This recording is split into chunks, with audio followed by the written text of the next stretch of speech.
Hey guys, welcome back. The title of the video is going to be how to start investing as a beginner. Now, I had a subscriber comment on my channel and ask me, hey Dan, who's the best YouTuber that I can go and learn how to start investing? And I felt like, oh man, I really missed the ball here. I don't even have a video for investing for beginners, to be honest. Now, I know I've talked a lot about risk and conviction and big money moves. Talked about how I've lost a lot of money, things like that, made a lot of money. But I really haven't talked about just from a simplistic perspective on how to get started in investing. And it's a concern for a lot of people. And I missed the mark there. I should have taken some thought, but I've been learning through YouTube how to actually present myself and how to figure things out. So that's fine. I can be late to the game as far as that's concerned. Now, there's probably hundreds of videos out there on starting in the stock market as a beginner. And they're probably really well polished. And to be honest, I'm not going to do that in this video. I'm going to take more of a laid back approach. I've got my tea here. And I'm just going to kind of talk to you guys kind of how I would talk to maybe a buddy of mine who had never invested before in his life and wants to get started. So that's the approach I'm going to take. Well, first of all, I want to at least disclose that I am not a financial professional. I can't tell you what to do, when to do it, how to do it. This is just my opinion, and this is just for entertainment only, purposes only, okay? So I've got a couple of things we should start with. I've got 3 things to cover before we get started into how to get started in investing. And the first thing is that everyone's financial position is different. Some people may view this video and they may want to invest more money or less money than what I'm going to recommend you start with. So it's all up to you. Everyone's income is different.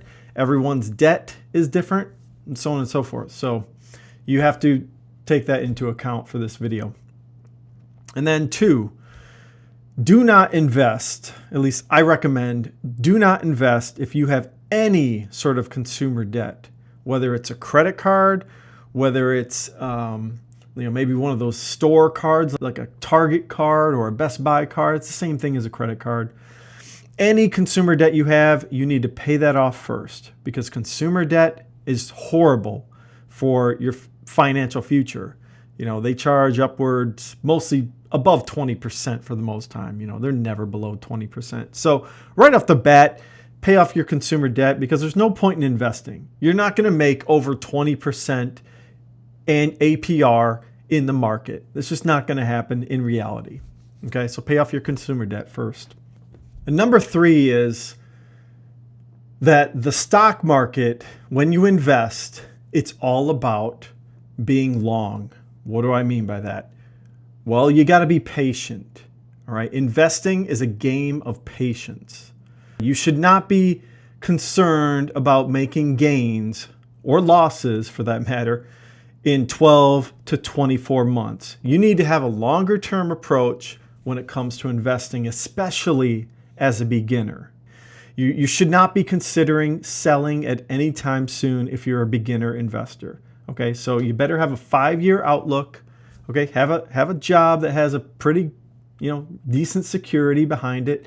Even if you don't have security behind a job, you can still get by as long as you have low debt in your life and you have a nice cash cushion. That's another thing I recommend too, is have some cash on the sidelines in case you do get laid off. As a beginner investor, you don't have to sell your position. All right, so have at least 6 months of cash in reserve to cover your expenses if tragedy were to happen and you had to lose your job or whatever. Not had to, but you unfortunately lost your job. So keep that in mind, is that those 3 things, everyone's financial position is different, and no consumer debt, and the stock market is long term. That's what you need to consider. Okay.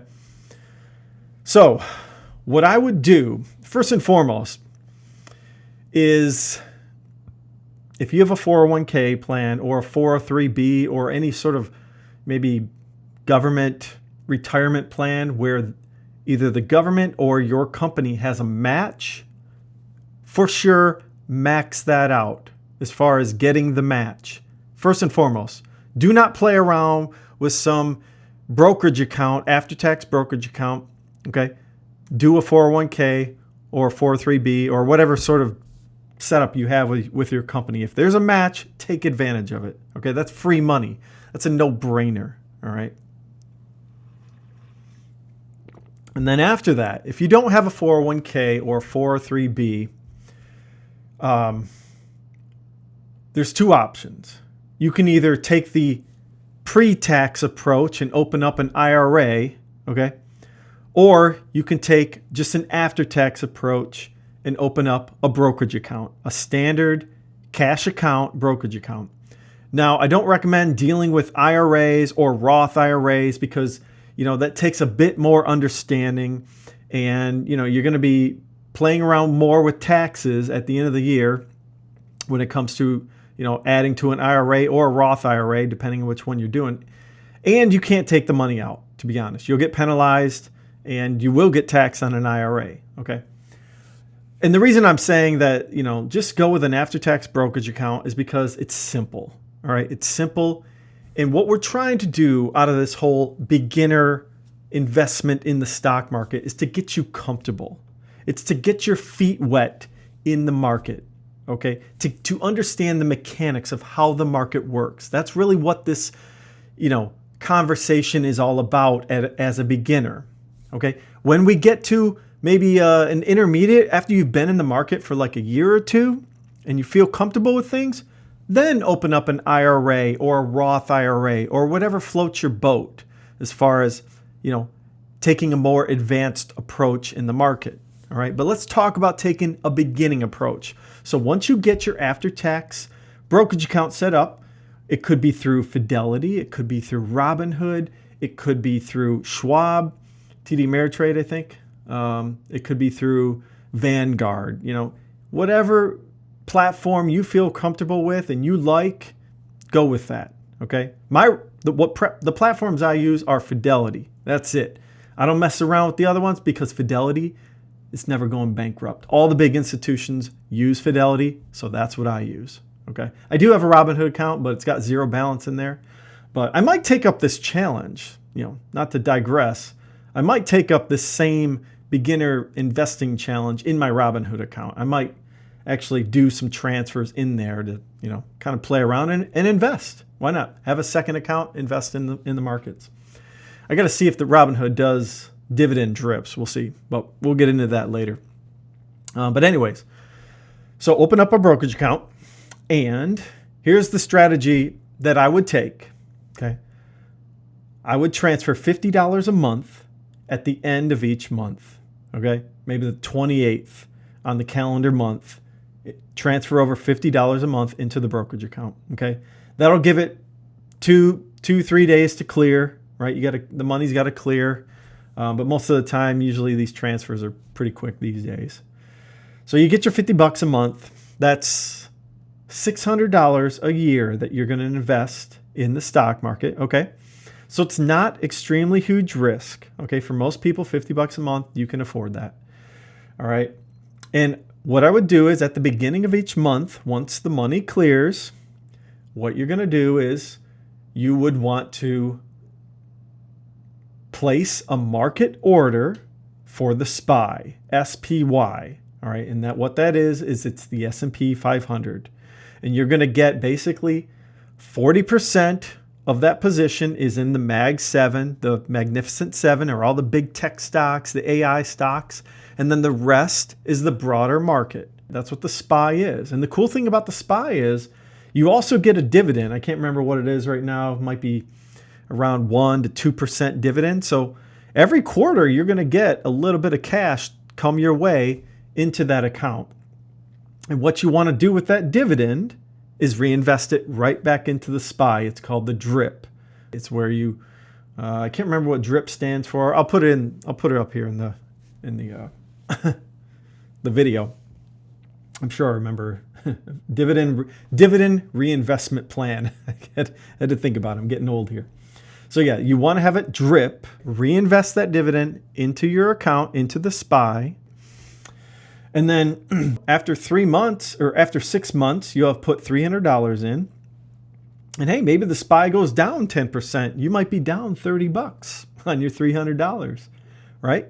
But just keep adding, and hopefully the SPY goes down even further so that you get a cheaper share as far as what you're buying. That's what you want. You want to buy low, okay? Keep adding. No matter how far that SPY goes down, keep buying it, all right? That's how investing works. That's where you make the money, is buy the dip, okay?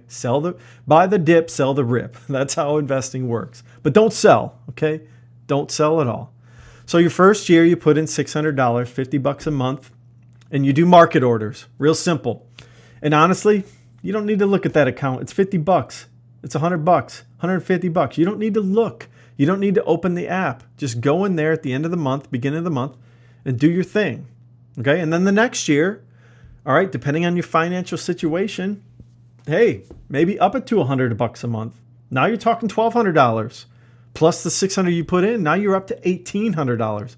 Now you've got some real money involved. Okay? And you're going to see the volatility a bit more in the SPY because it's volatile, no doubt.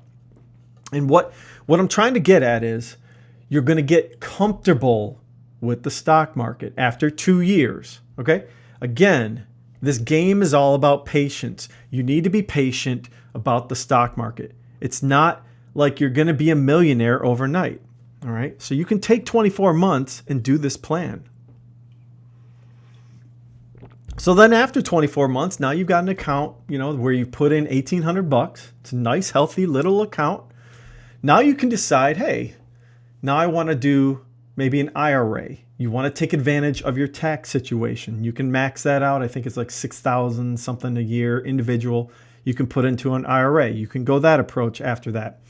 And then, you can try Roth IRAs depending on your financial situation. Some people can't qualify for Roth IRAs if you make too much money. So you can also add more into your 401k now that you understand the market. Keep adding to it if it's possible, if you have a 401k opportunity. All right. What else? Oh, after 2 years, maybe you've done market orders and you've got $1,800 in principal. Maybe you'll have more because maybe the SPY will go up. Now, your third year, hey, maybe you can invest in some individual stocks. You can try that. Okay. I've got a nice risk management chart. If you do want to do individual stocks, I'll link that in the comments below as the pinned comment. That's a great Excel chart to look at depending on different stocks, market caps, how much you should put in. Okay. That can be a good little tool for you. And then you could also experiment with what are called limit orders. Okay. Limit orders are where you specify a price when you go to buy the SPY, for example. You say, hey, I want to buy $50 worth of the SPY at $500 a share or $600 a share, whatever it is. So you place a limit order, and there's plenty of YouTube videos on how to do that. There's probably screenshots and demos of how to do that. You can find that stuff. And that's what you do in your third year. Try to learn about limit orders. That's a good way to invest in the stock market because you're picking a price that you want to be at. Okay? So that's something you can do. But to be honest, I rarely do them. I just do market orders. It's real simple. A market order simply means that you're going to buy where the price is when you click buy. Okay? Limit orders are, hey, I want the price here. Okay? That's the difference. And then, you can get into more advanced things. There's lots of other instruments out there too. Maybe in your third year, you could look at mutual fund. You could look at different ETFs. There's AI ETFs. There's, chip ETFs, medical ETFs. You can get into commodities as well. There's just all sorts of things out there that you can look into. But your first 2 years, just keep it simple. $50 a month in the SPY. $100 a month after that in the SPY. And you'll have a good, nice little small account to start your investing career with. And then you just go on from there. You get more advanced and so on and so forth. So let me know what you guys think. If you guys like this approach, I think it's kind of a simple, not too risky approach. You want to get comfortable with the stock market. But let me know in the comments below what you guys think. And I don't know, maybe I'm going to start this challenge. I'll let you guys know. I'll do a follow-up video with it. I think it'd be good just to start another account, another growth account for me. Be good to do. And you know what? I don't have a lot of the SPY. I really don't. I've got mostly just stocks. I got a couple of mutual funds here and there, but yeah, I should start investing in the SPY, man. It's a nice, decent instrument. It gives you some volatility, but not too much. You know, it's not like Tesla stock, man. Be careful with that one. That one's, you know, roller coaster. Okay, you'll fall off the tracks. So, anyways, good luck in your investing, and hopefully you guys enjoyed the video. And if you could, take a look at my previous video. And everyone, have a great night. Thanks.